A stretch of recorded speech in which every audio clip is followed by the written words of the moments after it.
Bonjour et bienvenue chez Majestic Innovation. Nous vous félicitons pour l'achat de votre friteuse. Nous allons vous montrer comment entretenir et bien nettoyer votre friteuse régulièrement, au minimum une fois par semaine.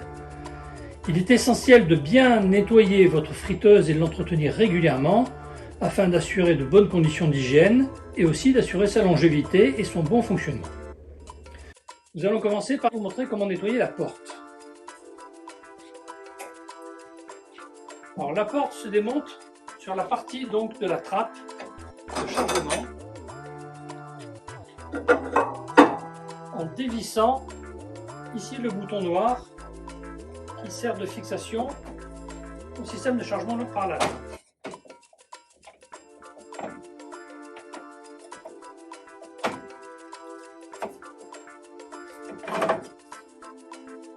Voilà, donc tous ces éléments passent au lave-vaisselle bien évidemment.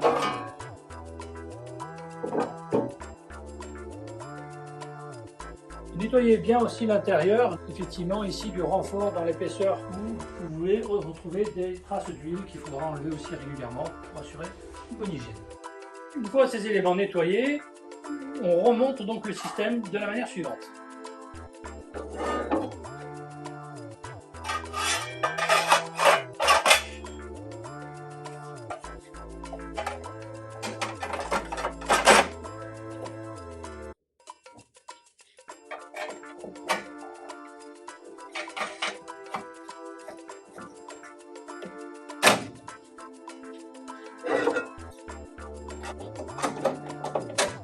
Voilà, donc remise en service. Nous allons maintenant juste vous montrer un élément important à vérifier, c'est l'état du joint. Le joint avec le temps risque de perdre un peu son élasticité, éventuellement de brunir un petit peu. Vérifiez régulièrement qu'il reste souple par rapport à sa fonction d'étanchéité. Nettoyez-le bien. Et s'il n'est pas en bon état, contactez Majestic Innovation pour le changer. Bien que ce ne soit pas indispensable, nous vous conseillons de commencer par enlever la porte pour plus d'aisance dans les manipulations suivantes. Il suffit de l'ouvrir et de la soulever pour la sortir de ses gonds. Nous avons maintenant accès aux différents éléments intérieurs de la friteuse qui doivent être nettoyés. Premièrement, sortez le panier. Il suffit de déloger l'axe qui se trouve vers vous de sa fente.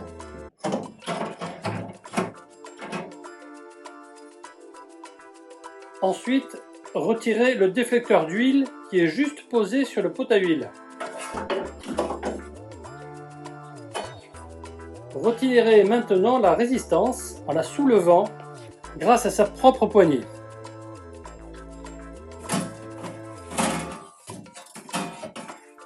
Attention en la dégageant de ne pas tirer sur les câbles qui se trouvent sur le haut de l'intérieur, qui font partie du système d'extinction automatique des incendies. Il ne faut absolument pas les tirer, sinon vous allez déclencher l'extincteur. Enfin, sortez le pot à huile. Les différents éléments ayant été démontés, vous pouvez donc les passer au lave-vaisselle, tous sauf la résistance, qui elle ne doit absolument pas être immergée, donc bien évidemment pas passer au lave-vaisselle. Il suffit donc pour la nettoyer de prendre une éponge humide avec un détergent et de la dégraisser, mais sans lavage à grande eau. Le reste des éléments, le pot à huile, le panier, le déflecteur et les éléments de la porte que nous avons montré, ainsi que les deux filtres qui peuvent être lavés, passent au lave-vaisselle sans problème. Alors, dans le processus de nettoyage et d'entretien régulier, il faut aussi prendre soin des trois filtres qui se trouvent ici.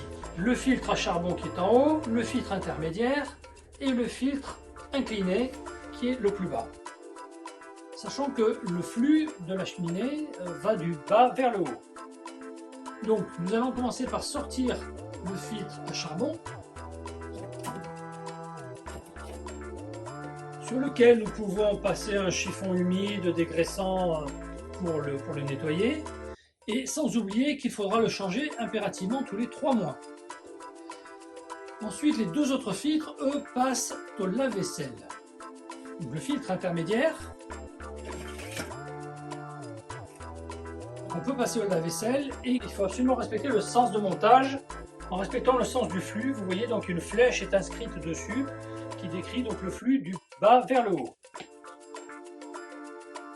Même chose pour le troisième filtre incliné qui passe au lave-vaisselle et qui comporte également une flèche qu'on doit respecter du bas vers le haut. Une fois que ces trois filtres ont été nettoyés, nous pouvons les remonter.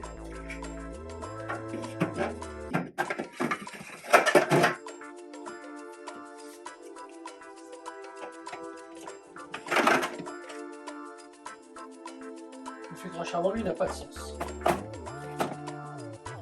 Nous allons donc maintenant remettre la plaque fixée avec les molettes en respectant le sens de montage de la plaque sur laquelle figure une inscription top qui doit se trouver vers le haut et visible vers vous.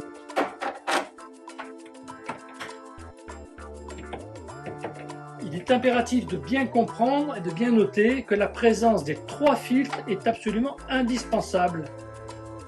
En effet, la friteuse est dotée de trois capteurs qui identifient la présence de chacun de ces trois filtres. Et l'absence d'un seul de ces trois filtres met la friteuse hors service. Donc c'est une condition essentielle de sécurité.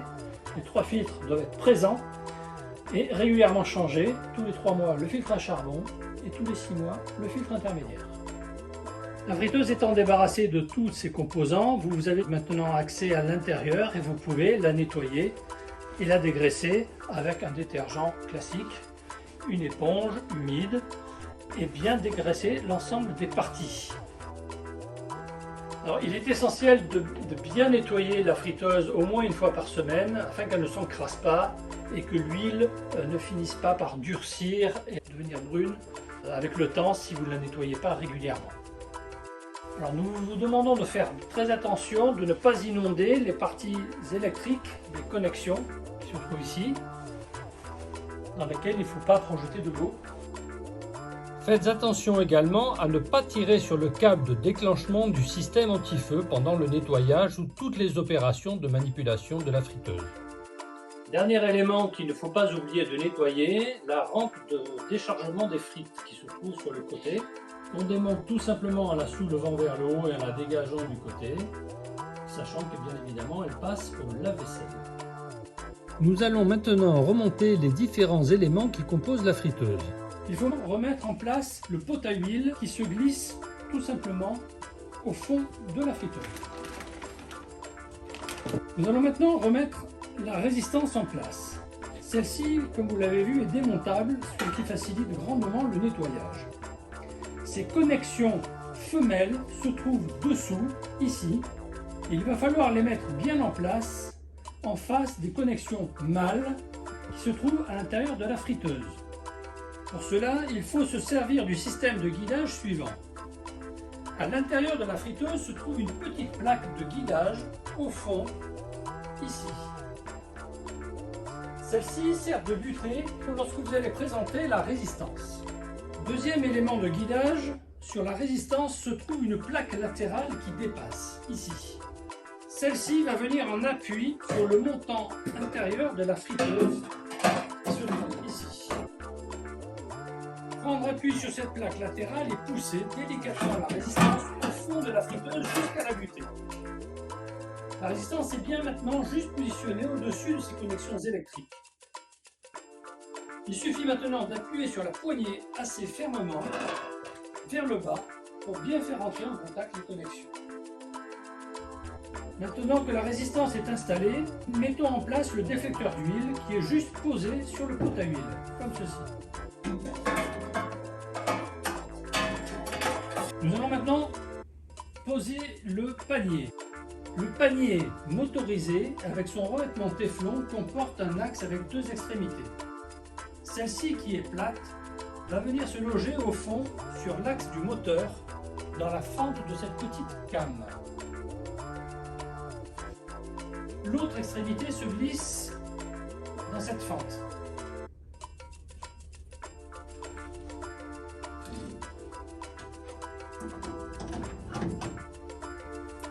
Le panier est en place et vous voyez que son niveau est légèrement incliné par rapport à l'horizontale, ce qui est normal.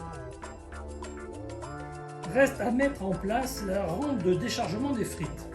Celle-ci comporte un repli de la tôle sur le dessus qui va s'insérer dans la paroi intérieure, ici. Passez le déflecteur par-dessous, le faire remonter jusqu'à ce que le repli s'insère dans la paroi. Vous pouvez maintenant glisser le bac gastro sous le déflecteur. Remettons la porte simplement en la positionnant sur ces deux gonds. Et fermons la porte. Les éléments de votre friteuse sont nettoyés et remis en place. Bonne frite!